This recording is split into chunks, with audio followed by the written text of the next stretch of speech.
ولقد آتينا لقمان الحكمة أن اشكر لله ومن يشكر فإنما يشكر لنفسه ومن كفر فإن الله غني حميد وإذ قال لقمان لابنه وهو يعظه يا بني لا تشرك بالله إن الشرك لظلم عظيم.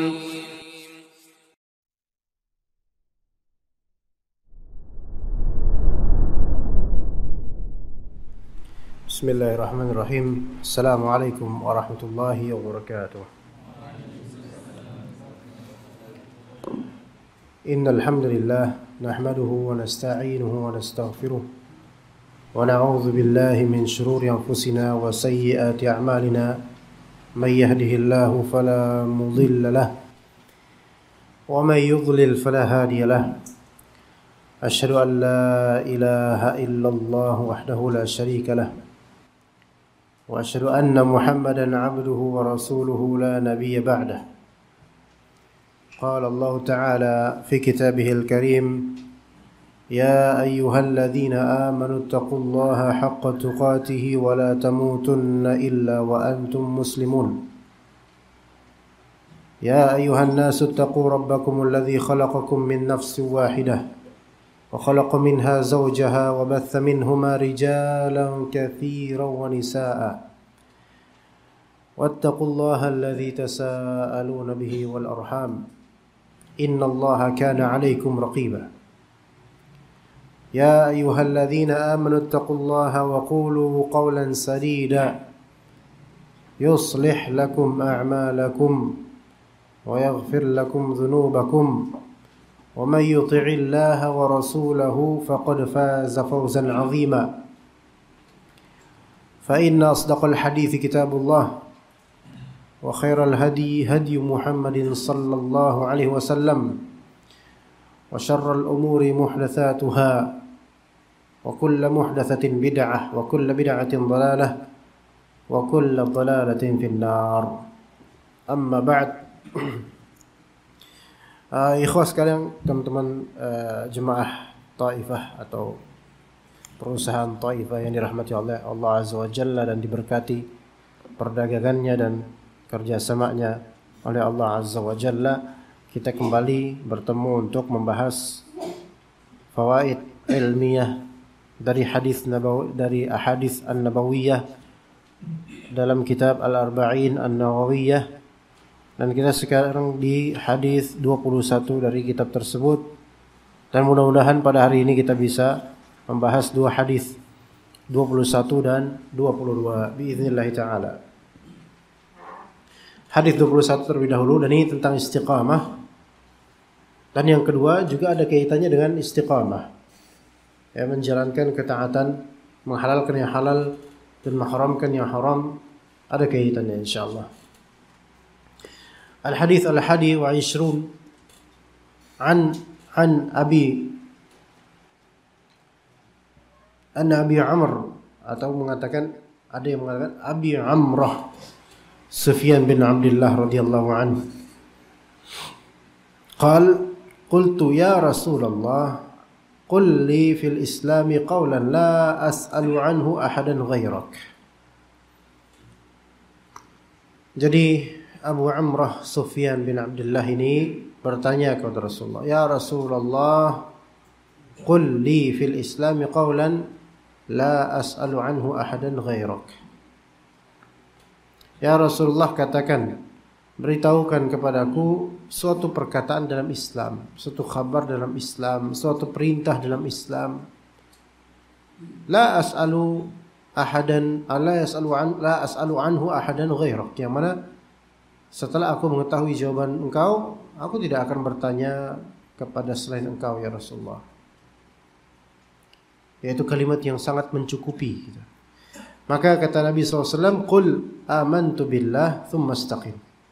Maka katakanlah, aku beriman kepada Allah, kemudian istiqamahlah.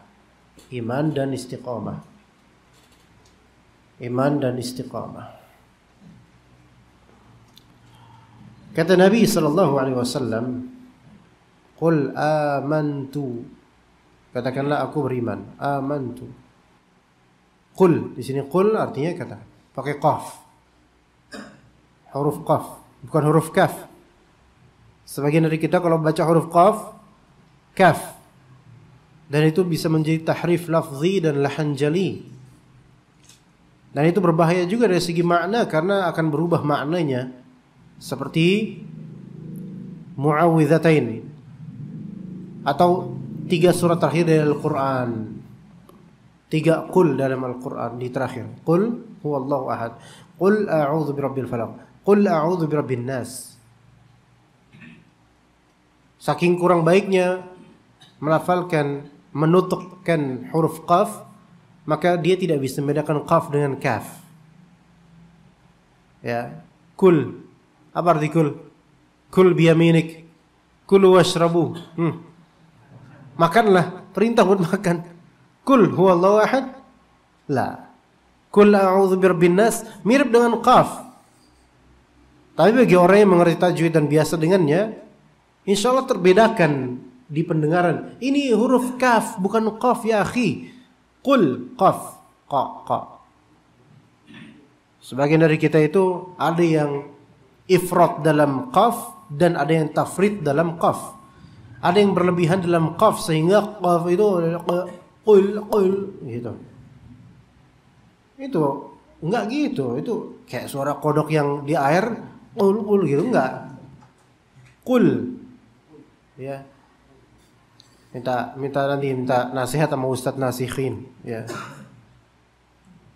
Gimana cara nutuk qaf yang sahih ya atau asah?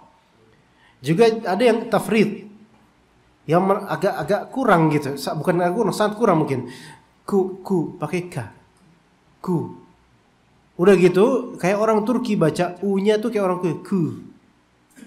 Kul.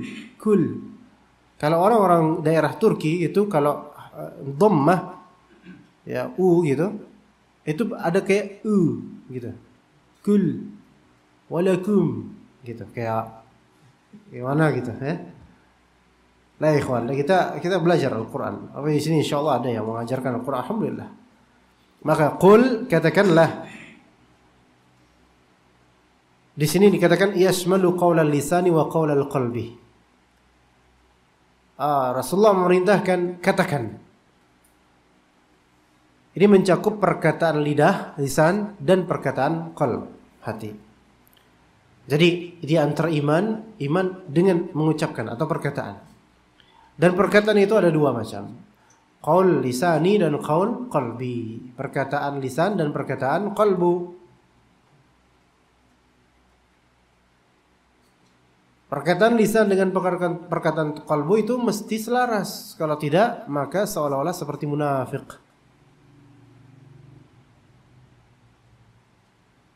Ya, seperti munafik. Qaulnya beda dengan qalbunya. Ya. Yaquluna bi alsinatihim ma laysa fi qulubihim. Yaquluna bi alsinatihim ma laysa fi qulubihim. Mereka mengatakan dengan lidah-lidah mereka apa yang tidak di kalbu mereka.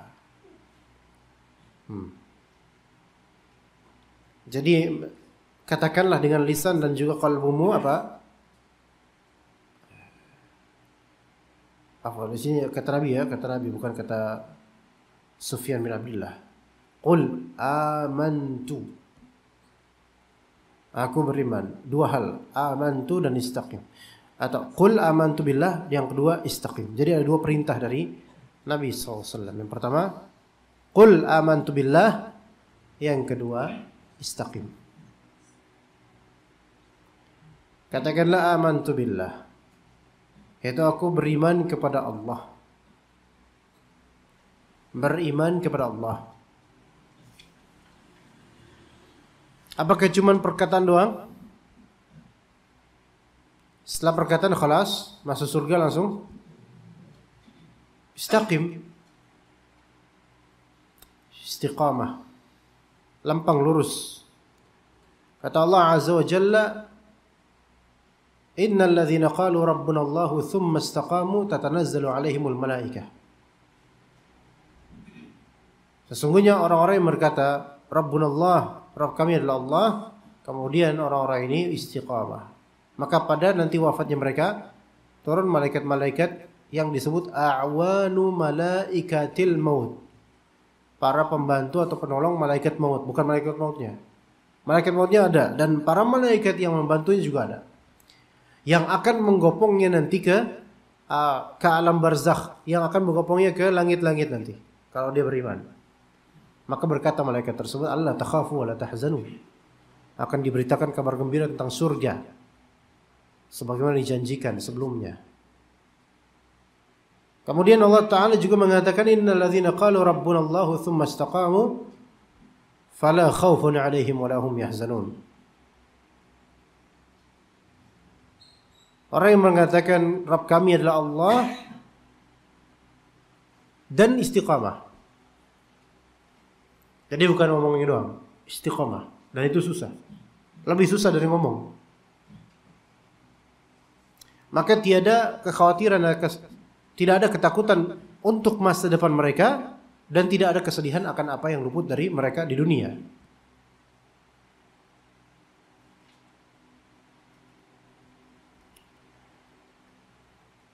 Dan Allah Subhanahu wa taala menjanjikan kepada orang-orang yang beriman sebelum ganjaran yang terbaik sebelumnya, yaitu menjanjikan adanya apa? Fitnah. Di sini dalam bahasa ana menjanjikan artinya memastikan akan adanya fitnah setelah kita mengucapkan kalimat iman. Kata Allah Azza wa Jalla, Alif Lam Mim, ahasiban nasu ayyutraku ayyaqulu amanna wa hum la yuftanun wa laqad fatanna alladhina min qablihim fala ya'lamanna Allahu alladhina sadaqu wa la ya'lamanna al-kadhibin. Alif Lam Mim, ahasiban nas, apakah orang-orang mengira ayyutraku ayyaqulu amanna wa hum la yuftanun, mereka dibiarkan begitu saja mengatakan kami beriman dan mereka tidak diberi fitnah ujian? Walaqad fatanna alladhina min qablihim, kami telah memberikan ujian pada orang-orang sebelum mereka, yaitu kaum-kaum para nabi terdahulu. Semua diberikan ujian, semakin beriman semakin kencang ujiannya. Untuk apa? Fala ya'lamanna Allahu alladhina sadaqu wa la ya'lamanna al-kadhibin. Itu supaya Allah Ta'ala mengetahui dan Allah Maha mengetahui. Tapi pengetahuan Allah yang ini adalah pengetahuan yang melazimkan adanya thawab dan ajar. Jadi Allah Ta'ala mengilmui segala sesuatu sebelum terjadinya. Namun kenapa kok disebutkan ketika orang-orang ini diuji, maka sehingga Allah Ta'ala mengetahui siapa yang jujur, siapa yang bohong, ngomong doang atau dusta dalam mengatakan iman. Dengan ujian, dengan fitnah seseorang terketahui hakikat qalbunya. Hakikat imannya dengan fitnah dia diketahui.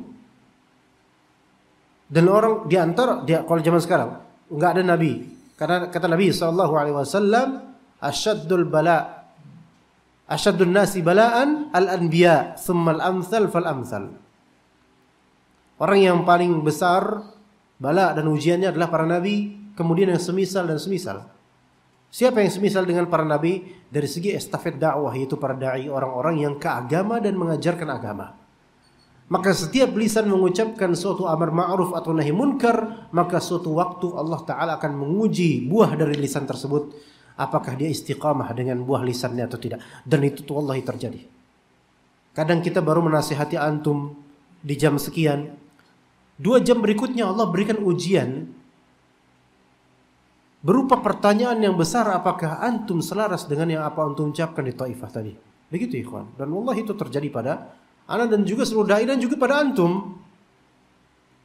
Dan juga pada antum. Kalau antum mengajarkan anak istri, mengajarkan teman-teman amar ma'ruf nahi munkar, pada waktunya cepat atau lambat akan Allah uji perkataan tersebut sesuai atau tidak dengan ucapan antum.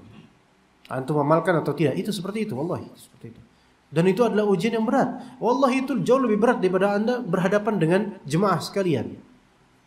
Karena ketika diuji, kita tuh sedang berhadapan dengan Allah Azza wa Jalla. Langsung diuji oleh Allah, diberikan fitnah dan ujian oleh Allah Azza wa Jalla. untuk diketahui apakah ini benar sadaku, jujur dalam berkata atau tidak, apakah dia istiqamah atau tidak dalam ucapannya. Ya. Berbeda dengan orang-orang munafik. Berbeda dengan orang-orang munafik. Mereka berkata apa? Amanna billah, kami beriman kepada Allah. Kata Allah Azza wa Jalla, wa minan nasi man yaqulu amanna billahi fa idza udhiya fillahi ja'ala fitnatan nasi ka'adzabillah. Di antara manusia ada yang berkata kami beriman kepada Allah. Namun ketika diberikan ujian di jalan Allah, yang mana ujian tersebut datang dari manusia, ujian biasa, ja'ala fitnatan nasi ka'adzabillah. Maka dia itu menjadikan seolah-olah ujian dari manusia itu seperti azab keras dari Allah di akhirat. Artinya baru disenggol dikit sama manusia, itu rasanya sudah kayak masuk api neraka. Itu orang munafik. Maka orang-orang yang tidak tahan dengan ujian dunia, dengan banyak berkeluh kesah, dan seolah-olah dia itu sedang berada di kerak neraka gitu. Maka yang seperti ini apa? Ini dipertanyakan keimanannya, seberapa kadarnya. Bukankah dia mengatakan amanna billah, kami beriman kepada Allah? Ya, tapi kenapa kok baru diuji sedikit? Dan wallahi ujian dunia ini jauh lebih ringan dibandingkan apa? Akhirat. Ujian dunia jauh lebih ringan daripada akhirat. Azab dunia jauh lebih ringan daripada azab akhirat. Ya, gimana di surat Al-Qalam? Kadzalikal azab wal azabul akhirati akbar. Azab akhirat lebih besar. Bagaimana azab di dunia yang disebutkan dalam surah Al-Qalam? Hanya sebatas apa? Ladang yang terbakar. Allah Ta'ala bakar ladang itu karena bakhil dan pelitnya 3 orang atau beberapa orang pemilik ladang. Karena bakhilnya tidak ingin memberi kepada orang-orang miskin. Hanya karena itu. Sebenarnya itu keburukan jelas. Tetapi cuma kebakaran ladang itu azab. Wala azabul akhirati akbar. Azab akhirat jauh lebih besar ada apa-apanya. Dan api di dunia ini, sedangkan api di akhirat adalah 69 kalinya dari segi kekencangan, dari segi panasnya dan seterusnya, hararahnya dan syiddahnya. Maka kata Allah Azza wa Jalla, "Fala ya'lamanna Allahu alladhina amanu wa la ya'lamanna al-munafiqin." Sehingga Allah Subhanahu wa taala mengetahui orang-orang yang beriman dan Allah mengetahui orang-orang munafik. Maka di sini orang munafik itu tidak bisa dibedakan kalau dengan kalimat. Betul enggak? Kalau cuma dengan kalimat klaim mengatakan kami beriman, kami aswaja, kami ahlus sunnah, kami salafi, bahkan apapun kalimat-kalimat yang berupa pemujian atau pelabelan baik terhadap diri sendiri. Kalimat hanyalah kalimat. Tetapi mana istaqamunya ini? Summastaqimnya ini yang ini. Perlu summastaqim. Dikatakan oleh sebagian ulama di antara Syekhul Islam Ibnu Taimiyah rahimahullah. Karamah seorang muslim yang terbaik itu adalah istiqamah. Dan itu susah, ya enggak? Karamah muslim yang terbaik adalah istiqamah. Dan itu susah. Di zaman sekarang terutama. Siapa di antara antum yang mustaqim? Mau ngacung tangan cuma malu ya, takut dipuji orang saking istiqomahnya. Hatta antum malu untuk acung tangan karena takut dipuji orang, antum gak istiqamah. Karena orang yang mustaqim itu pun dia tidak merasa dirinya mustaqim. Wali pun tidak akan mengklaim dirinya wali. Saya wali loh. Waliullah ya, bukan wali yang lain. Saya wali ya, dia enggak mengklaim itu. Kalau antum mau melihat bagaimana istiqamah sebenarnya, maka baca kitab Al-Ubudiyah karya Syekhul Islam Ibnu Taimiyah dan juga kitab Al-Furqan baina awliya syaitan wa awliya rahman, atau awliya rahman wa awliya syaitan. Itu kitabnya. Taib. Jadi karamah yang terbesar muslim itu adalah karamah diniyah istiqamah. Karamah yang berupa karamah diniyah berupa istiqamah. Adapun karamah kauniyah atau zahirah, seperti dia diselamatkan dari kecelakaan dan seterusnya, maka itu karamah yang insya Allah mudah-mudahan itu karamah dan mungkin ganjaran atas kebaikan kita mungkin. Tetapi itu tidak melazimkan janji dari Allah Azza wa Jalla di hari akhir. Itu pemberian di dunia.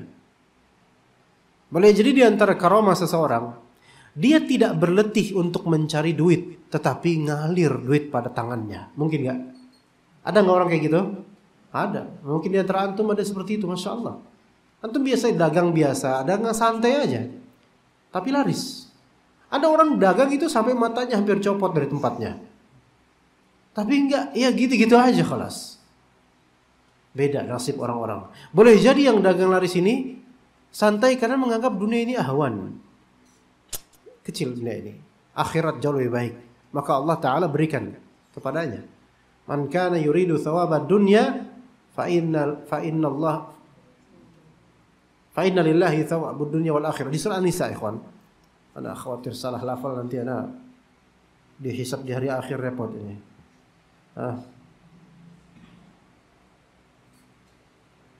Di surat man kana yuridu thawabad dunya fa indallahi thawabud dunya wal akhirah. Barang siapa yang menginginkan ganjaran dunia belaka, maka Allah Ta'ala memiliki ganjaran dunia dan akhirat.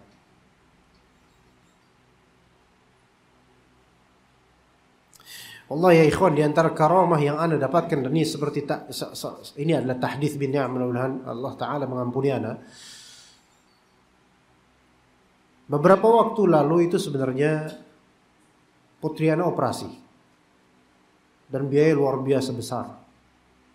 Besar bagi ana ya, mungkin kalau bagi Syekh Arif mungkin nggak seberapa besar insyaallah. Ya. Tapi ana tanya ke rumah sakit tersebut, ini berapa biayanya? Biaya operasinya sekian. Itu pas banget dengan uang tabungan itu. Masya Allah, Allah itu Razzaq, Allah itu baik sekali sesuai dengan uang tabungan. Coba kalau lebih dari itu, repot sekali itu pikiran. Masya Allah. Ana minta yang kelas ini bu ya. Ada kamar rawat inap, ada kelas luxury, ada kelas premium, ada kelas eksekutif, ada kelas 1, kelas 2, kelas 3. Yang paling buncit kelas berapa ikhwan? Antum masa nggak tahu yang paling buncit? Kelasnya antum biasanya apa? Ya itulah. Ya, kelas 3. Berapa per malam? 290 atau sekitar itu. Ya udah bu, kelas 3 bu. Kira-kira berapa dirawatnya? Berapa hari? 3 hari atau salah? Kelas 3. Baik. Waduh maaf pak, kelas 3 habis. Nah ini kelas 2 8,5, kelas 1 1.050.000. Ini dia nih, mulai dah. Iya. Gimana bu ya? Akhirnya ya udah gini, ada deal buat bapak, buat saya, buat anak maksudnya. Ini karena kelas 3 habis, maksudnya full, dan kelas 2 full, maka hanya tersisa kelas 1. Mulai itu anak mau rencana pusing habis itu. Gimana ini? Dan kalau pakai kamar, semakin tinggi derajat kamarnya, rawat inap, itu juga biaya operasinya membengkak. Semakin tinggi juga. Jadi biaya operasi itu disesuaikan juga dengan biaya rawat inap kamar rawat inap. Masya Allah. Waduh. Ketika disebutkan kalau misalnya pakai kelas 1 itu, yang tersisa kelas 1 sekarang. Kalau misalnya kelas 1 itu berapa bu ya sama operasinya? Sebentar ya pak ya, ana hitung dulu ya pak ya. Ana diam kemudian, ana diam sambil zikir ya Allah nih. Udah kayak nunggu lulusan ujian akhir nasional tahun 2005 dulu waktu ana sekolah. Gimana ya? Dibilang deg-degan enggak, pasrah tapi jangan gitu. Gimana ya? Susah diobrolin rasanya tuh. Diem aja di depan kasir itu sambil nunggu nasib. Ya. Sekian pak, disebutkan, Ana nggak mau nyebutin ke antum. Ya, takutnya antum nanti open donation lagi buat Ana. Itu Ana denger itu, Ana nggak mau nangis, tapi mata Ana yang mau nangis. Ana suruh jangan nangis, jangan keluar, jangan malu. Itu perempuan di depan kasir, perempuan, laki-laki, gentle, ya. Gentle itu artinya lembut sebenarnya. Jangan keluar air matanya, jangan keluar, jangan. Ya, mata Ana ngotot pengen keluarkan air matanya, tapi alhamdulillah nggak terjadi. Cuman agak sedikit basah itu. Kayaknya ibu-ibu itu juga membaca gitu siratan dari mata Ana. Mungkin dalam hatinya, wah bapaknya udah beda nih matanya gitu kayaknya. Maka kemudian dia klarifikasikan, begini Pak, ini karena darurat, karena memang kelas 3-nya memang full, kelas 2 full, maka Bapak sekarang dapat dulu kelas 1. Nanti anaknya, putrinya pergi ke kelas 1 dulu sama Bapak, sama istri. Dah tinggal di situ dulu. Tapi nanti kalau kelas 3 ada yang, wah ini dari rumah sakit nih kayaknya nih. Nanti kalau dari kelas 3 ada yang kosong, ada yang mulai kosong, maka Bapak harus pindah ke kelas 3. Kalau Bapak tetap istiqomah di kelas 1, maka istiqomah itu harganya. Ya udahlah, alhamdulillah anak bersyukur banget. Ya pokoknya Bu kalau dipindahin saya mau dah. Tapi ada mikir, putri anak itu kena musibah dan rewelnya minta ampun, dan memang dari sananya sudah Masya Allah kenceng nangisnya. Dan kamar kelas 3, Anda tahu gak sih gimana kamar rawat inap kelas 3? Berapa orang satu kamar? Ini rumah sakit bagus sih memang, tapi kan tetap aja satu ruangan ada 3 atau sampai mungkin 6 orang. Tahu nggak antum ketika antum lagi sakit di rawat inap kemudian dengar bayi nangis, gimana rasanya? Mesti tambah sakit orang-orang jadinya. Ada kepikiran gitu, ya Allah gimana ya? Ya udahlah, yang penting udahlah nunggu nasib dah. Itu hampir tengah malam, itu tengah malam bahkan. Tengah malam baru anda masuk rawat inap itu. Masuk. Alhamdulillah ikhwan. 3 itu rawat inap enak banget itu. Kelas 1 itu ternyata udah luas, cuman 1 kamar doang, 1 kasur doang, luas. Antum bisa main bola, main apa bisa di situ. Ya, AC-nya dingin banget tuh, Masya Allah ini enak banget nih. Sampai kapan kita di sini ya? Pakai besok dipindah nih kayak di besok pindah nih kayaknya. Ternyata 3 hari ada di situ. Lihat tuh, iya. Harga desa, fasilitas kota. Alhamdulillah. Ini anak kemudian bilang ke istri anak, ini diantar karomah nih. Allah bantuin kita, bener beneran ini wallahi karomah ini bagi anak ya.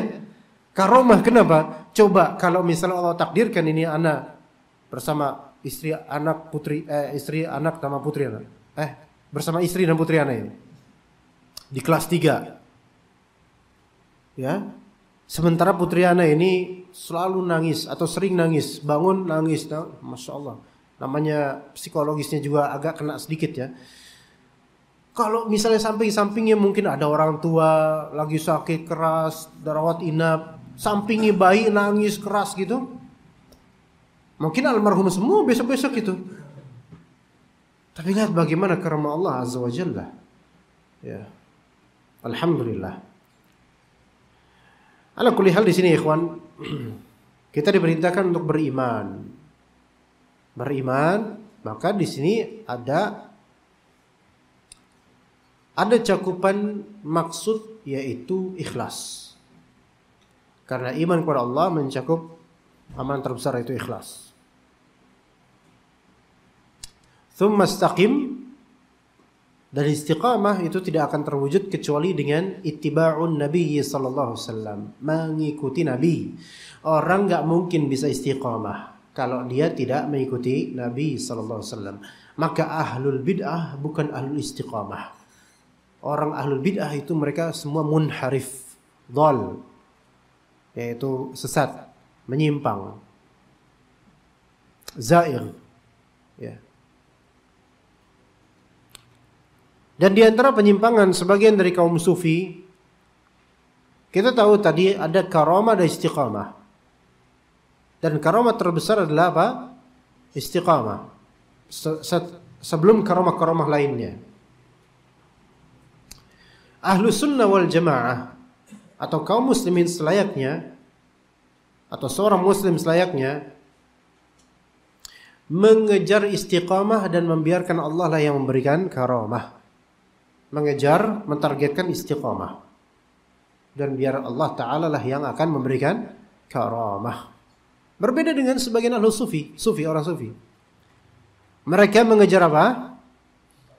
Karamah, tapi enggak mau istiqamah. Itu bedanya.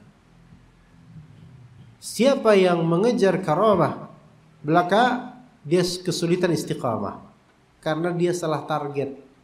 Buat apa antum cari karamah saja?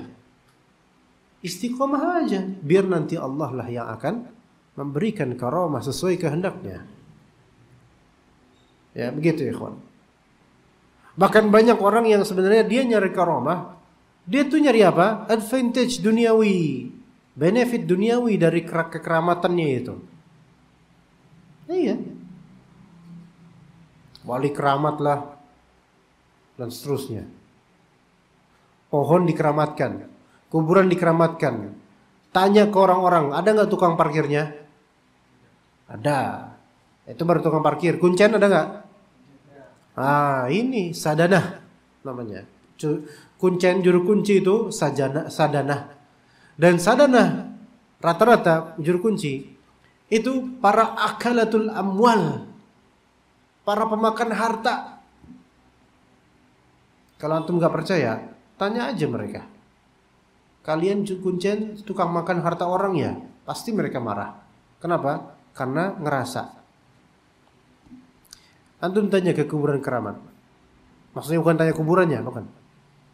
Atau antum observasi ke kuburan-kuburan keramat, tempat-tempat wisata religius, tempat-tempat yang dikeramatkan. Ketika semakin ramai itu, semakin ada tukang parkir.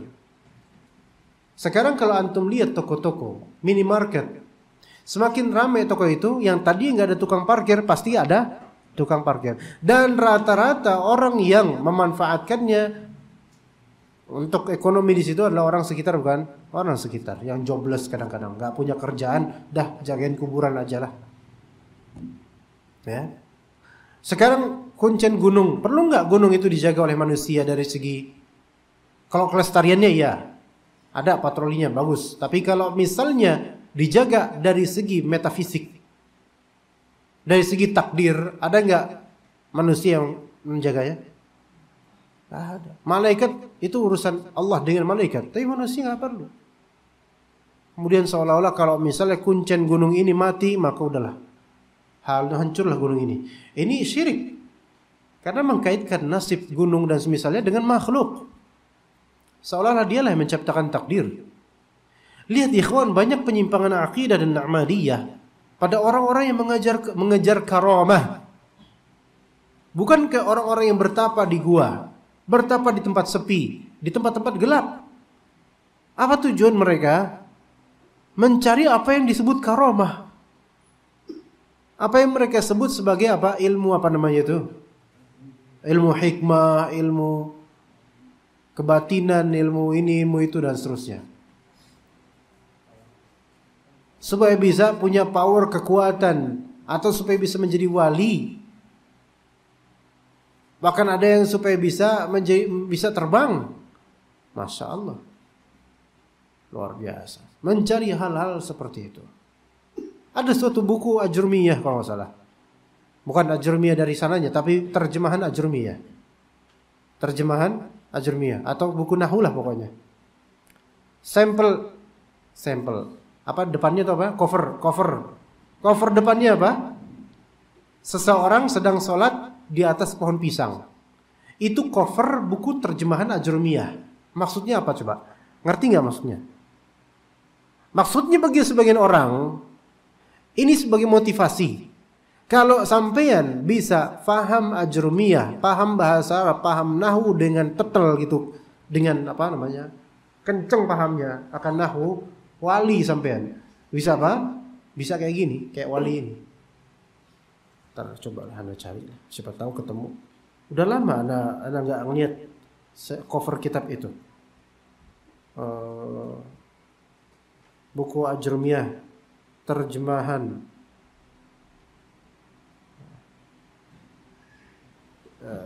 Tapi kalau Anda cari lama habis waktunya ini. Adalah pokoknya. Sebagian orang mereka nggak mencari istiqamah, tapi mencari karamah dengan trek sufiyah. Akhirnya bukan istiqamah nggak dapat dan karamah dari Allah juga tidak dapat. Wilayah kayak itu kalian dari Allah nggak dapat. Yang ada adalah apa? Dari syaitan. Dari syaitan. Jadi ikhwas sekalian, satanisme itu tidak hanya propaganda yang diciptakan oleh Anthony LaVey. Tahu nggak Anthony LaVey? Pioner satanis di daerah California atau semisalnya. Itu produk satanisme. Ya. Dan sebagian satanisme juga dikreasikan di daerah Skandinavia, baik Norwegia, Swedia dan semisalnya. Karena daerah itu daerah Viking. Tahu Viking? Bukan Persib Maung Bandung, bukan. Itu Viking, itu Viking itu. Enggak, ini Viking pada aslinya Viking dari daerah Skandinavia yang 4 atau 5 negara itu, Finlandia, Denmark, Swedia, Norwegia, apalagi satu lagi? Islandia. Iya. Indonesia enggak, Indonesia jauh ya. Nah, 5 negara. Ini daerah apa? Namanya Skandinavia. Memang agama resmi umumnya mereka apa? Kristen. Namun agama nenek moyang mereka apa? Paganisme. Tuhan mereka namanya Odin. Odin pakai O bukan U. Odin mah itu tetangga antum tuh Odin. Enggak Odin. Enggak. Salah. Odin itu salah satu dewa mereka. Tuhan mereka Valhalla namanya. Valhalla mirip dengan nama Allah Azza wa Jalla. Lihat bagaimana sesembahan orang itu mirip. Lat dari Allah Azza wa Jalla. Allah. Uzza, Aziz. Manat, Manan bisa. Brahmana, Rahman. Kemudian Valhalla, Allah. Kemudian orang-orang Yahudi juga dulu punya Yahweh. Bisa jadi itu nanti diubah-ubah dari kata Allah Azza wa Jalla. Juga dalam bahasa Ibrani Allah Azza wa Jalla dengan nama Elia. Dan seterusnya. Terjadi satanisme karena root asalnya adalah apa? Paganisme, menyembah dewa dan berhala-berhala, maka walaupun mereka Kristen, tidak sedikit dari mereka yang tetap akar keberhalaannya itu masih ada pada diri mereka. Apalagi Kristianiti juga kata sebagian pendeta itu agama kita agama paganisme, kata sebagian pendeta. Dari semua itu, semua mencari kebaikan misalnya, enggak bakal bisa dapat karamah tanpa istiqamah. Dan gak bisa istiqamah tanpa sesuai sunnah. Maka kalau ada seseorang melanggar sunnah atau berbuat bid'ah, maka dia kesulitan istiqamah. Adapun karamah yang dia dapat, mungkin karamah yang Allah Ta'ala berikan mungkin karena kebaikan dia di sektor lain. Mungkin karena rajin sedekah. Benar gak rajin sedekah itu bisa memberikan antum karamah? Iya, selama ikhlas. Sedekah ikhlas. Kemudian apa? Allah Ta'ala jaga antum dari musibah. Mungkin itu karamah. Iya, tapi nggak harus bisa jalan di atas air, bisa terbang, dipanggil langsung hadir. Itu sebagian orang memahami karamah kayak gitu. Ya, Masya Allah. Jadi istiqamah. Dan kita diperintahkan untuk istiqamah. Tapi kita lanjut ke hadis berikutnya saja. Hadis ke-22. An Abi Abdullah Jabir bin Abdullah Al-Ansari radhiyallahu anhuma anna rajulan sa'ala an-nabiy sallallahu alaihi wasallam faqala ara'aita idza sallaytu al-maktubat wa sumtu ramadan wa ahlaltu al-halala wa harramtu al-haram wa lam azid ala dhalika shay'a adkhulul jannah? Qala na'am. Jadi ada seorang pria bertanya kepada Nabi SAW, Ar-ra'aita idza shallaitul maktubat. Ya Rasulullah, bagaimana menurutmu kalau misalnya saya ini salat maktubat? Itu salat wajib, ya maktubat, salat wajib. Kata Nabi SAW, inna salata kanat 'alal mu'minina kitaban mawquta. Sesungguhnya salat itu merupakan kitaban mawquta, yaitu kewajiban yang telah ditentukan waktunya dan kadarnya.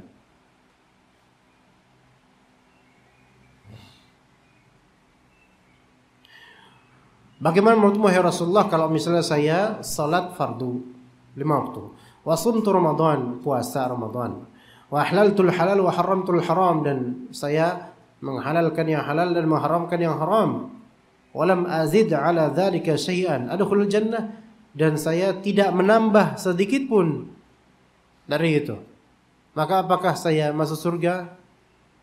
Jadi cuma itu, salat fardu, puasa Ramadan, menghalalkan yang halal dengan keyakinan bahwasanya itu halal, mengatakan itu halal dengan meyakini itu halal. Wa haramtul haram, dan mengharamkan yang haram dengan meyakini akan keharamannya. 4 itu. Jadi dia tidak mengharamkan yang halal dan tidak menghalalkan yang haram. Enggak nambah, cuman itu aja. Maka gimana? Masuk surga enggak saya Rasulullah? Naam, kata Rasulullah. Dalam redaksi lain, kata Nabi SAW, aflaha in sadaq. Dia beruntung masuk surga nanti kalau dia jujur, salat benar, puasa benar, yang halal boleh dia kerjakan dan yang haram dia haramkan. Dia masuk surga. Simple. Apakah simple? Ya simple. Kaidahnya simple begitu. Tapi prakteknya ikhwah sekalian, kata Nabi, kata Allah Azza wa Jalla, inna salata tanha 'anil fahsya'i wal munkar. Sesungguhnya salat itu mencegah dari kekejian dan kemunkaran. Itu. Oke? Kemudian kedua, puasa. Kata Nabi SAW, asyamu junnah. Puasa adalah perisai dari keburukan atau dosa-dosa. Berarti konsekuensinya juga enggak semata-mata udah cukup sholat, puasa, dah halal, haram enggak dikerjakan. Berkaitan sekali di sini semua. Ya. Dan mengharamkan yang haram berarti berkonsekuensi dia tidak melakukan hal yang haram, dan itu zaman sekarang apalagi berat sekali. Ya, enggak segampang yang mungkin tertulis atau terucapkan di sini. Tapi konsekuensi berat aja sekarang. Setiap jam antum bisa berdosa. Setiap jam bisa berdosa. Ya. Maka naam tadkhulul jannah, atau dalam redaksi lain aflaha in sadaq. Dia beruntung masuk surga nanti kalau dia jujur dalam mengucapkan ini.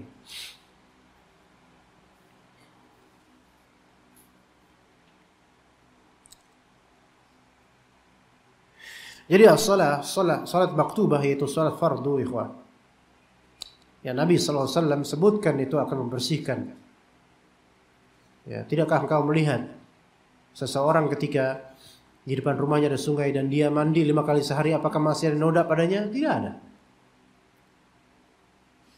Dan salat fardu memungkinkan, salat fardu yang tingkat kekhusyuannya baik, penunaian yang baik, memungkinkan mencegah dari dosa dan menghapus dosa. Memungkinkan mencegah dari dosa besar dan memungkinkan menghapus dosa besar. Apa dalilnya ikhwah? Seorang sahabat Nabi radhiyallahu anhu datang kepada Nabi SAW dan mengadukan tentang dirinya yang telah melakukan segala hal terhadap seorang perempuan non mahram kecuali wata'. Tahu wata'? Wata' tahu nggak wata'?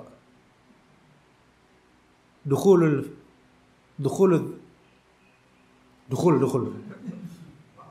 Hah? Paham? Yang belakang-belakang masih pipisnya belum lurus jadi nggak paham. Dukhul.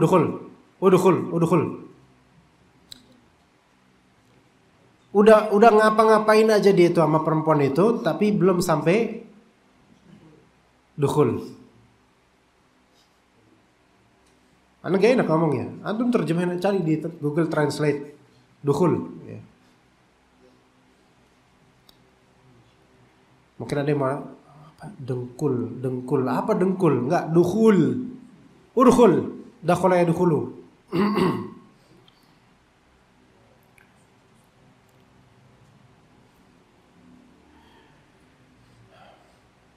Coba kalau misalnya seorang di antara kita atau antum, ada perempuan lewat, antum cium kemudian pipinya, dosa nggak tuh? Hah? Dosa nggak? Ada perempuan lewat, antum deketin, antum cium pipinya, prank nih. Dosa nggak kira-kira? Tapi dia ridho ternyata. Kok kanan doang mas, kiri enggak? Dosa. Ternyata dia menyamar, ternyata laki-laki jenggotan. Dosa tetap. Karena niatan dia cium perempuan. Besar atau kecil dosanya? Besar ya, kawan, besar. Sengaja seperti itu besar. Ya. Dan apalagi ini menghikayatkan saya sudah melakukan segala hal kecuali wata itu, kecuali jima', kecuali itu ya. Kecuali dukhul itu masuk gitu. Nah, dosa besar nggak kayak gitu? Taib, ya sholat kemudian. Selesai sholat dia melaporkan gitu lagi ke Rasulullah, ya Rasulullah saya gimana nih? Saya mau taubat gimana nih? Apakah kamu tadi udah sholat tadi? Berjamaah udah sholat belum? Udah ya Rasulullah. Udah, itu mentakfir, itu menggugurkan dosa-dosa yang kamu ceritakan itu. Berarti ada beberapa amalan yang memungkinkan seseorang untuk digugurkan dosa-dosa besar karenanya. Ya gitu. Di antaranya apa? Salat. Salat fardu maksudnya. Salat fardu. Tetapi dengan tingkat kekhusyuannya. Ya karena banyak orang salat fardu tapi kosong. Kosong pikirannya kemana-mana. Pikirannya ke madu. Baik madu hakiki atau madu majazi. Iya. Kemudian di antara amalan juga yang berpotensi menggugurkan dosa atau sebagian dosa besar, birrul walidain. Terutama ibu. Birrul walidain. Apa dalilnya? Athar dari Ibnu Abbas radhiyallahu anhu. Ada seseorang telah membunuh. Maka dia mengadu kepada Ibnu Abbas, dan Ibnu Abbas ini ketika itu bukan waliul amri, ingat, bukan waliul amri. Ya Ibnu Abbas, saya telah membunuh seseorang lah pokoknya. Gimana saya bertaubat ya? Maka Ibnu Abbas kemudian mengatakan, apakah kamu punya orang tua? Iya. Ya udah, berbaktilah kepada kedua orang tuamu. Maka teman-temannya Ibnu Abbas kemudian mempertanyakan, ya Ibnu Abbas, kenapa? Ini kan orang telah membunuh, dosanya besar. Kenapa enggak engkau suruh taubat atau gimana? Atau hal-hal lain gitu. Kenapa malah engkau suruh bakti sama orang tua? Karena tidak ada nyambungnya kan bakti orang tua sama membunuh orang lain. Apa nyambungnya? Maka kata Ibnu Abbas, aku tidak tahu amalan sebesar berbakti pada orang tua yang bisa menggugurkan dosa-dosa. Maka ini wallahu alam menunjukkan bahwa saya berbakti pada orang tua bisa menggugurkan dosa besar, dan itu pula yang difatwakan oleh Al-Imam Ahmad bin Hanbal rahimahullah. Bahwasanya berbakti pada orang tua kandung itu bisa menggugurkan dosa besar, tergantung dengan seberapa baktinya dia. Begitu. Dan Allah Maha tahu akan itu semua. Wasumtu Ramadan, puasa Ramadan. Ya. Yang diwajibkan oleh Allah Azza wa Jalla. Kutiba alaikumus siyam kama kutiba alal ladzina min qablikum.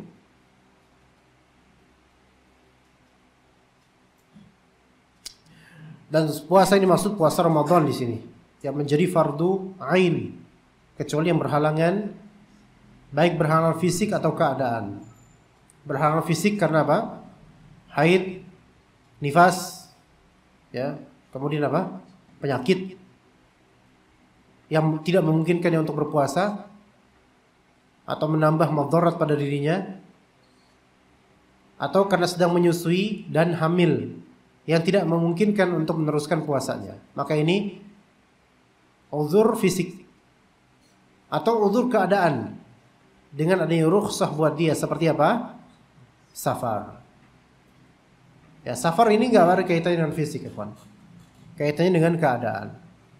Tapi bagaimana kalau misalnya seseorang sengaja dia safar supaya tidak puasa Ramadan? Apa hukum safarnya dan apa hukum tidak puasanya dia? Tafadhal. Dia sengaja safar supaya tidak puasa Ramadan. Apa hukum safarnya Dan apa hukum puasanya? Hukum tidak puasanya. Hukum safarnya boleh atau tidak? Safar asli boleh nggak di bulan Ramadan? Boleh. Namun dia boleh nggak safar dengan tujuan seperti itu? Tidak boleh. Taib. Kemudian tidak puasanya dia boleh nggak? Nggak boleh. Dia tetap wajib berpuasa karena dia apa? Safar dengan tujuan tidak berpuasa. Maka ini nggak boleh, ini pengelabuhan. Paham nggak, ikhwan? Nggak boleh. Taib. Bagaimana kalau misalnya di tengah perjalanan dia tahu ini haram, tapi udah nanggung nih perjalanan, udah ke Bandung, udah bentar lagi udah sampai Bandung misalnya, maka dia taubat aja. Nah kalau dia taubat dari niatan seperti itu, dan dia sampai Bandung udah apa namanya, udah di tempat safar, maka ini safar yang diperbolehkan dan insya Allah dia boleh untuk berpuasa. Tidak berpuasa. Faham ikhwan di sini? Ini bulan Sya'ban kan ya? Ini bulan Sya'ban tanggal keempat kalau nggak salah. Betul nggak? Nggak betul? Atau nggak tahu? Yang betul adalah nggak tahu. Ya. Nah, nikah di akhir bulan Sya'ban. Ajib. Nikah di tanggal 27 Sya'ban. 2 hari Ru'yatul Hilal itu. 27 Sya'ban nikah dia. 28 Sya'ban. 29 Sya'ban nanti nunggu Ru'yatul Hilal maghribnya tuh. Besok 30 atau besok 1 Ramadan. Jadi dia cuma punya kesempatan 2 hari untuk bulan madu. Ya. Di siang hari. Karena susah bulan madu di bulan Ramadan. Itu bukan bulan madu, itu bulan Ramadan.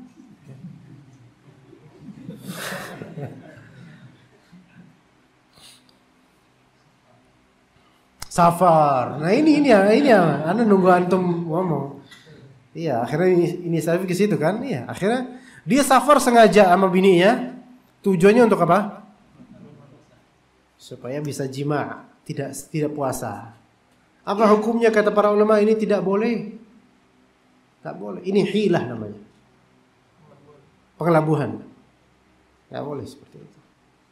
Lagian apa sih tanggal 27 Sya'ban? Kenapa enggak tanggal 1 Ramadan aja nikahnya? Ya. Ini wa ahlaltul halal wa haramtul haram. Menghalalkan yang halal. Jadi tidak diharamkan olehnya. Kalaupun dia katakan itu haram dengan adanya dalil. Al-aslu fil asya'i al-mubah, al-ibahah. Asalnya sesuatu itu boleh. Baik dalam masalah ta'am, ma'kulat, masyrubat, mat'umat, atau dalam masalah muamalat. Asalnya sesuatu dalam masalah makanan, minuman, konsumsi itu halal. Dan asalnya sesuatu muamalah itu halal. Maka mengharamkannya perlu dalil. Ya, dan dalil dan pengharaman akan sesuatu boleh jadi karena zatnya haram atau karena ada faktor lain yang menjadikannya haram. Yang mungkin aslinya hal tersebut tadinya halal, tapi bisa menjadi haram karena ada faktor lain. Gitu, ikhwan. Iya. Nasi goreng halal nggak? Taib. Kapan nasi goreng menjadi haram? Dicampur dengan apa namanya itu ya? Yang pakai Cina, yang kayak tulisan apa? Hah? Anciu. Ayolah, apalah namanya itu. Memang kerasa lebih sedap ya kalau nggak salah ya. Kalau nggak salah gitu ya. Apa ancu itu? Ancu namanya. Ya pokoknya gitulah namanya lah. Rum apa namanya? Bukan, beda. Pokoknya gitu, penyedap yang katanya itu ada unsur babinya katanya. Dan memang berpengaruh itu terhadap kelezatan nasi goreng. Anda pernah beli nasi goreng di dekat rumah dulu Cangkap. Enak banget Masya Allah. Berkali-kali beli. Kemudian Anda tahu hal-hal seperti ini berikutnya. Jangan pakai itu. Akhirnya Anda pas mau beli nasi goreng sama dia. Pak, yang itu tuh yang di botol itu jangan dikasih apa ya? Iya. Setelah itu rasanya beda. Agak hambar. Oh, Ternyata Anda nggak tahu apakah itu rohani atau apa, nggak tahu. Ada rohani soal situ. Iya.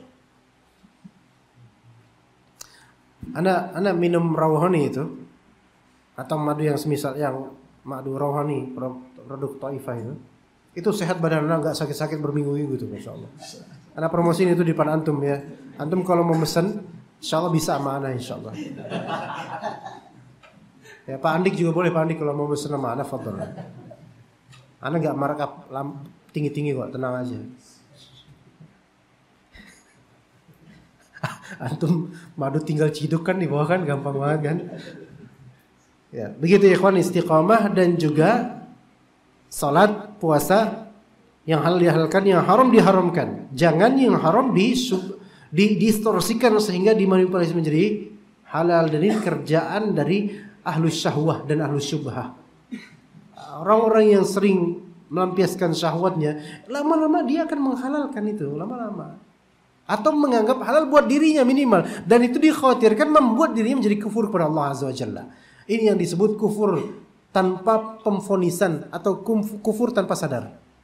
Karena saking seringnya melakukan hal yang haram tersebut sampai dia menganggap bahwasanya itu halal, padahal dia tahu sebelumnya itu haram. Jadi menghalalkan yang haram walaupun itu hanya untuk dirinya, dia tidak berfatwa untuk orang lain.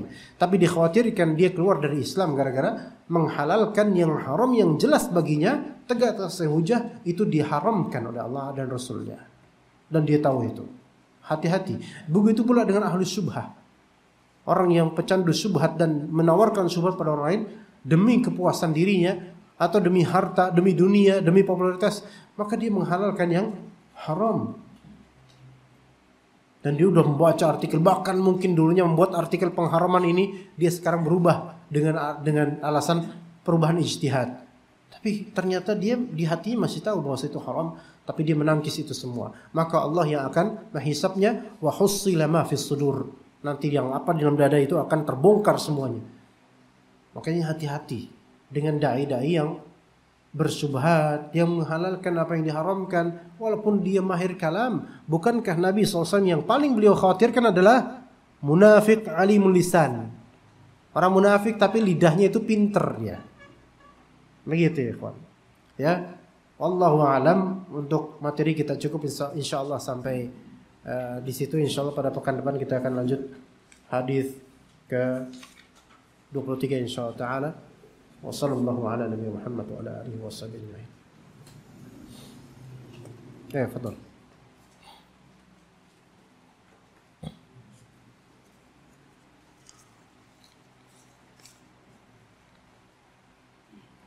Allahu akbar. Bagaimana cara menumbuhkan sifat muraqabah di zaman sekarang? Masya Allah, ini pertanyaan mungkin pekan itu bulan ini pertanyaan paling berkualitas ini. Ini pertanyaan yang paling bagus di antara pertanyaan yang ada. Ya, daripada pertanyaan tentang galau mau nikah tapi nggak jadi-jadi, mendingan ini aja. Masya Allah. Bagaimana cara menumbuhkan sikap muraqabah? Apa arti muraqabah, ikhwan? Muraqabah itu merasa diawasi oleh Allah. Allahu akbar.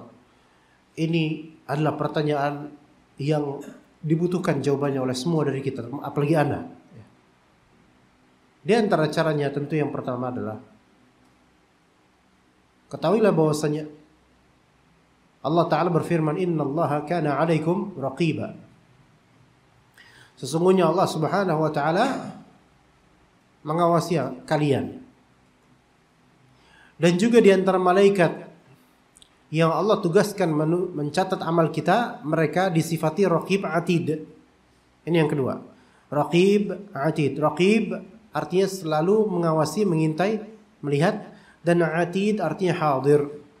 Jadi raqib dan atid itu bukan nama, melainkan sifat dua malaikat yang mencatat amal baik atau buruk kita. Raqib artinya muraqib, yaitu yang mengawasi. Adapun atid artinya hadir, yang senantiasa dimanapun hadir, dimanapun kita berada. Baik, kemudian kita juga memiliki qarin dari kalangan jin yang merupakan syaitan. Ketahuilah ketika kita bermaksiat, maka ada beberapa pihak yang melihat kita. Yang paling pertama tentu Rabbul Alamin.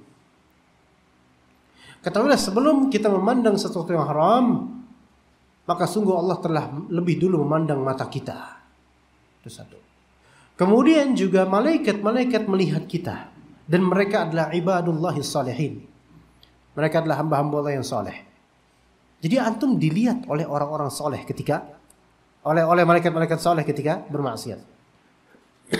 Dan yang ketiga, syaitan dari kalangan jin melihat antum dengan bangganya kemudian mempeloroti antum menuju jurang kemaksiatan. Itu 3 hal. Kemudian yang keempat, khasyah atau rasa takut inilah yang mana ketika tidak takut pada Allah, berarti dia akan takut pada siapa? Pada manusia. Alam tara ila alladhina qila lahum kuffu aydiyakum wa aqimus salata wa atuz zakah falamma kutiba alaihimul qitalu idza fariqum minhum yakhshawna an-nasa ka khashyatillah aw ashadda khasyah wa qalu rabbana lima katabta alaina al-qital. Sebagian orang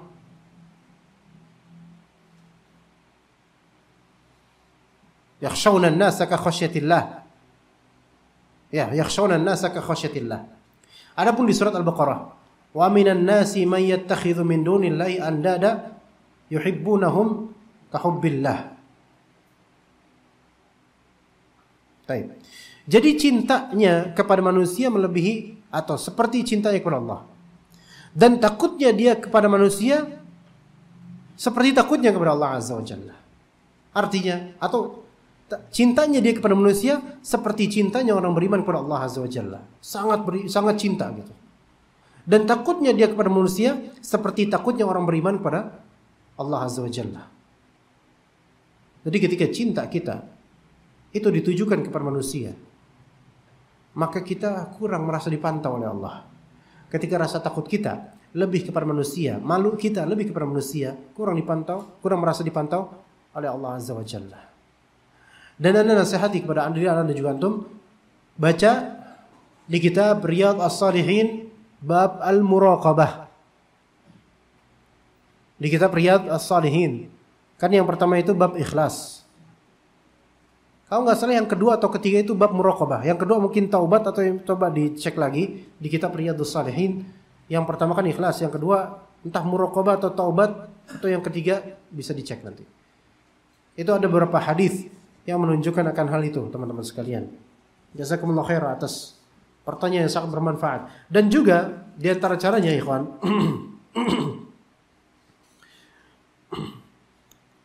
ana mendapatkan sebenarnya poster dakwah ya dari Sahih Fiqih yang ana jadikan apa namanya? Ini namanya apa nih? Wallpaper ya? Apa namanya? Wallpaper ya? Apa dampak maksiat ketika sendirian? Ya, disebutkan oleh Ibnu Jauzi dalam kitab Saidul Khatir. Ya. Sini bentar, ana bacakan ya. Sebentar, ana bacakan fullnya. Semoga bermanfaat.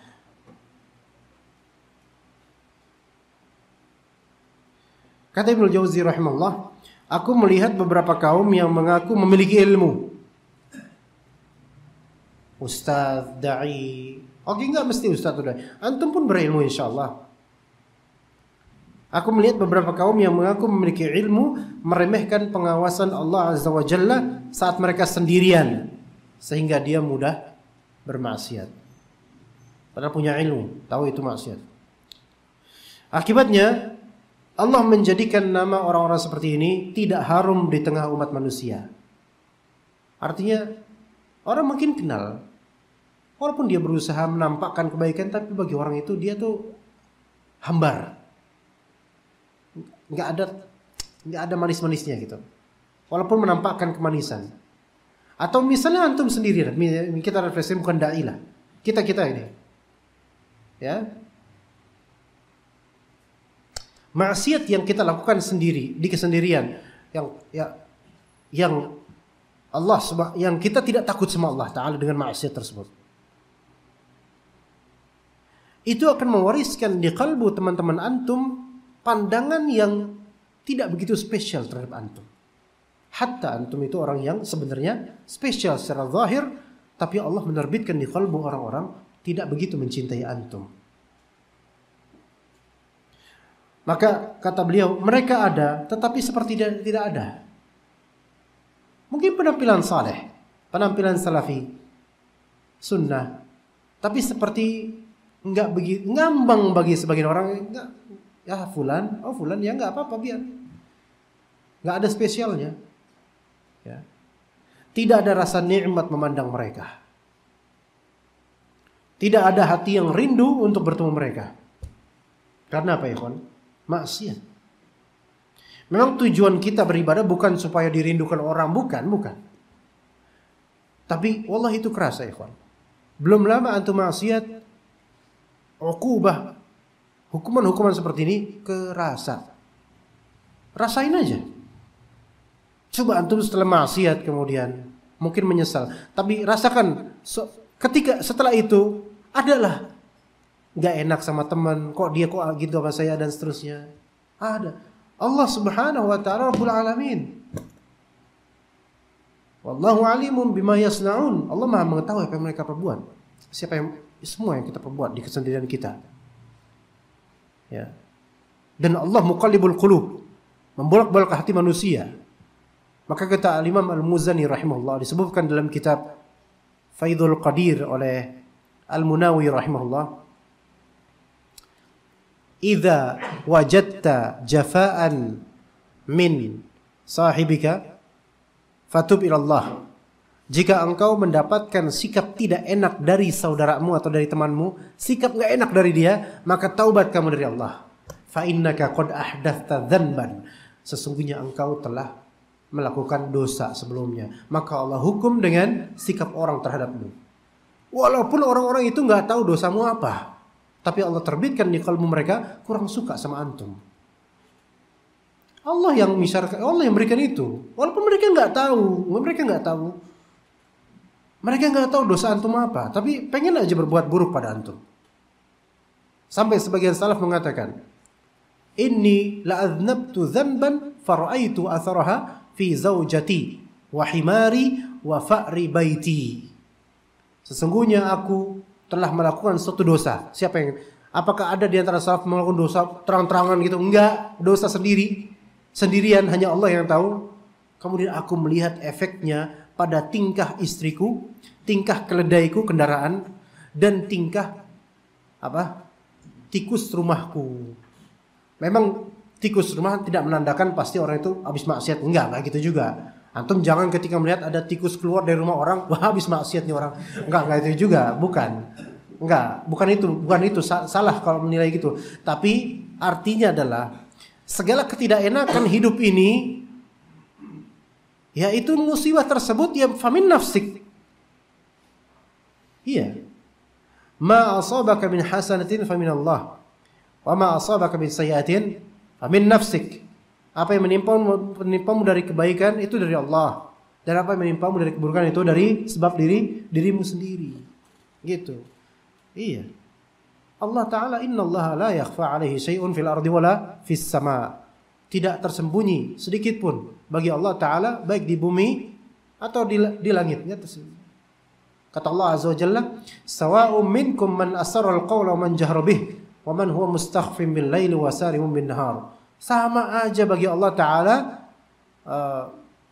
siapa yang mengecilkan suara atau membesarkan suara, cuman teks doang ataupun pakai suara besar ataupun kecil, atau yang bersembunyi di malam hari atau yang berjalan di terangnya siang hari, semua itu sama bagi Allah. Dengan pengetahuan Allah mengetahuinya. Ya, maka begitu teman-teman sekalian. Barakallahu fiik. Assalamualaikum waalaikumsalam warahmatullahi wabarakatuh. Semoga Allah memberikan kesehatan buat Ustadz dan buat kita semua. Allahumma amin. Satu, bagaimana kita menjaga istiqamah? Bagaimana kita menjaga istiqamah? Iya. Mungkin pernah Anda tuturkan juga di sini. Kiat-kiat istiqamah cukup 4. Ada di surat Al-Fatihah. Cukup 4. Kiat istiqamah ada di 4 poin Semua kiat-kiat istiqomah akan merujuk pada 4 poin ini. Semua kiat-kiat istiqomah akan merujuk pada 4 poin ini. Ada di surat Al-Fatihah. Yaitu kata Allah Ta'ala, Iyyaka na'budu. Itu yang pertama. Kedua, Iyyaka nasta'in. Itu yang kedua. Ketiga, Siratal ladzina an'amta 'alaihim. Dan keempat, Ghairil maghdubi 'alaihim waladdallin. Itu 4 kiat istiqamah. Paham enggak tapi antum? Belum paham? Syekh Arif paham enggak? Sedikit. Pernah dengar waktu Cibitung? Kapan itu? Masya Allah. Ya. Pertama kan dalam Al-Fatihah kan ihdinas siratal mustaqim, minta hidayah menuju siratal mustaqim. Gimana cara istiqamah? Iyyaka na'budu. Kedua, iyyaka nasta'in. Ketiga, siratal ladzina an'amta 'alaihim. Keempat, ghairil maghdubi 'alaihim waladdallin. Jangan ditambahin kelima amin Ustaz, enggak. Pertama, iyyaka na'budu, artinya kepada Engkaulah kami beribadah. Artinya ikhlas. Supaya kita tetap terjaga istiqamah, ikhlas. Lawannya apa? Syirik, baik besar ataupun kecil. Orang berbuat syirik, dia tidak bisa istiqamah. Ya, ikhlas. Itu yang pertama. Kedua, iyyaka nasta'in. Yang kedua adalah doa dan isti'anah. Doa. Minta bantuan sama Allah.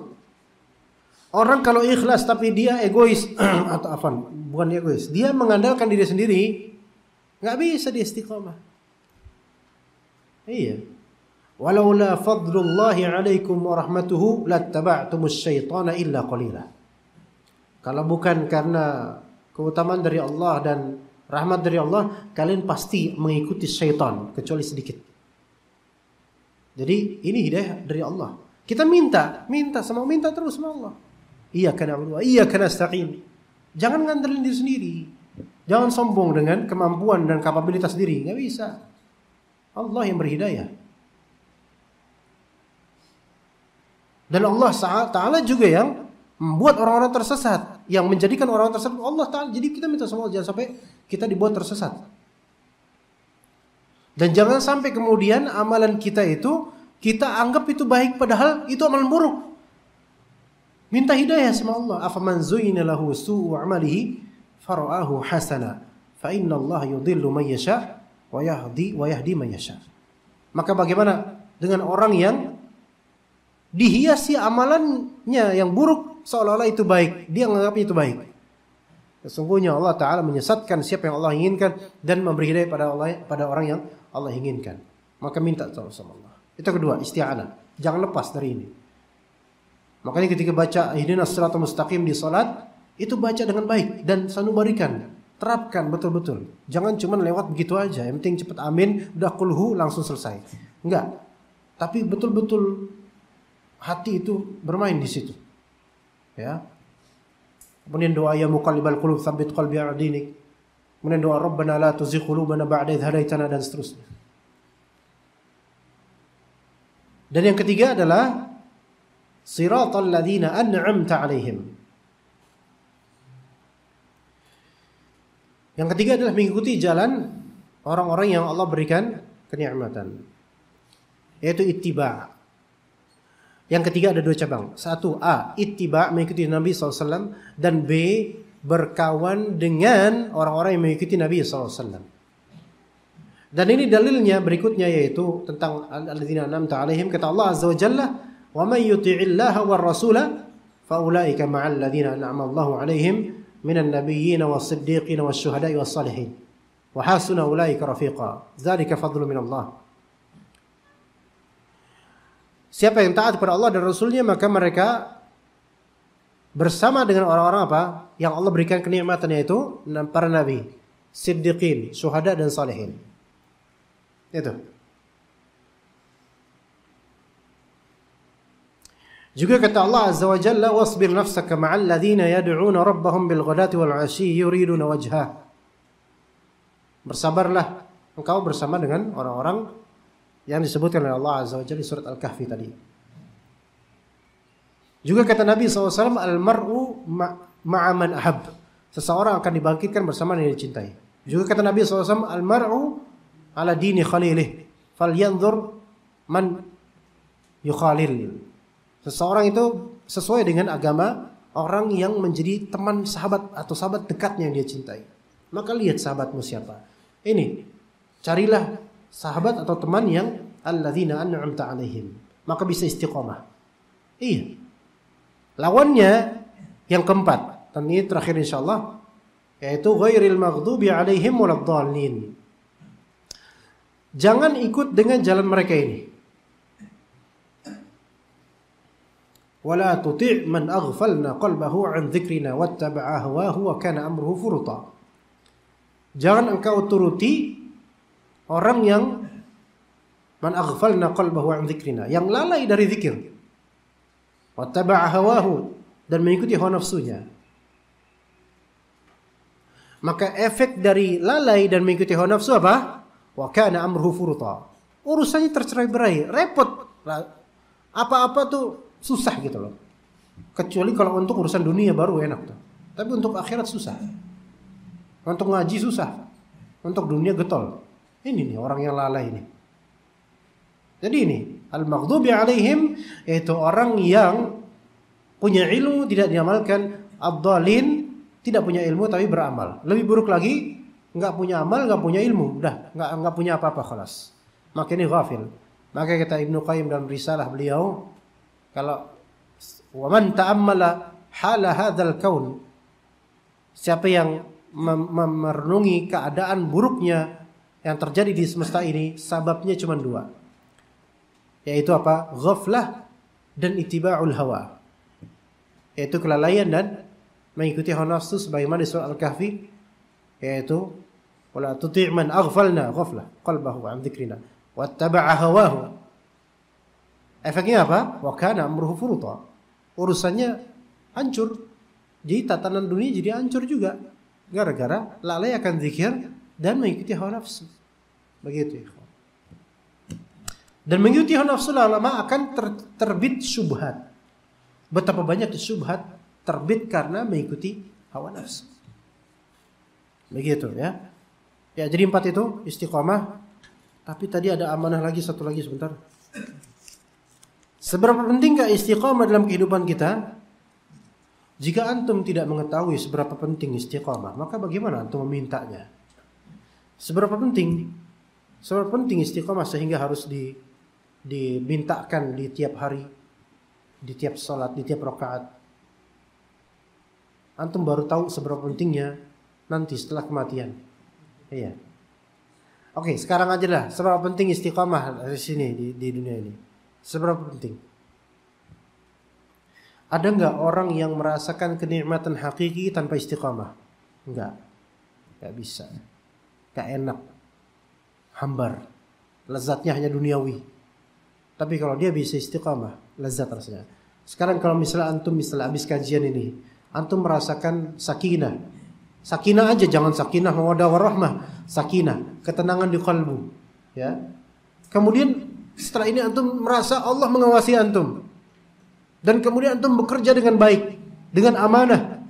Mengetahui innallaha ya'murukum an tu'addul amanah ila ahliha. Allah memberikan amanah ini, wajib tunaikan. Ubudiyah dan sikap ubudiyah dan ibadah antum di kalbu antum benar-benar on gitu, on fire. Rasanya enak, ikhwan. Amalan saleh itu akan menjadi rantai untuk amalan saleh berikutnya. Tapi amalan saleh bisa terputus kapan? Ketika antum memutusnya dengan syubhat atau syahwat. Hilang langsung. Kemudian mulai dosa. Begitu teman-teman sekalian, semoga sedikit ini bermanfaat untuk anda dan juga antum sekalian. Barakallahu fikum jami'an wa sallallahu ala nabiyyina Muhammad wa ala alihi wa sahbihi ajma'in. Subhanakallahumma bihamdika asyhadu an la ilaha illa anta astaghfiruka wa atubu ilaik. Wassalamu alaikum warahmatullahi wabarakatuh.